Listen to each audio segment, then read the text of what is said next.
दुनिया अली अली है, हर वो दहर के अंदर हर जान अली अली है। तनवीर लम गजल की हक की रजा अली है। पूछेंगे जब फरिश्ते लाया है किसकी निस्बत, कह दूंगा साथ उनसे मेरे पेशवा अली है।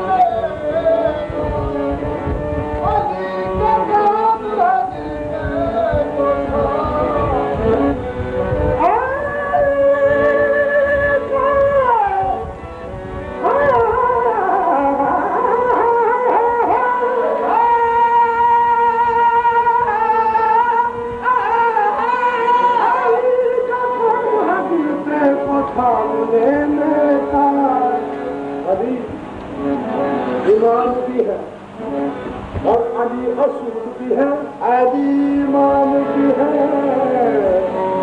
और अली असूल भी है। नबी का कुव्वत बाजू और शौहर बतूल भी है। दर्जा अली कहना गुनाह है मादल्ला, तो इस गुनाह में शामिल तेरा रसूल भी है। तू कदे अली अली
मौला अली कहते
मुकद्दस तो झूठी नहीं सी साइल की किस्मत में रखिया सी पासा वो डराया हैदर ने भूखा प्यासा अर्ज की थी मौला ने भूखा प्यासा मौला खुदा मैंने खाना खिला दी तो फरमाया हैदर ने कब्र दे डाली मैं कर दे कब्र तू खाना खिलाई अर्ज की थी मौला रोटी ते संदूक दे दिया फरमाया हैदर तू वो संदूक ही दे जा अर्ज की थी मौला संदूक ते है ऊँट ते फरमाया हैदर को ऊँट दे जा फरमाया हैदर को ऊँट दे जा फरमाया हैदर को ऊँट दे जा फरमाया हैदर को ऊँट दे जा अर्ज की थी मौला ऊँट दे जा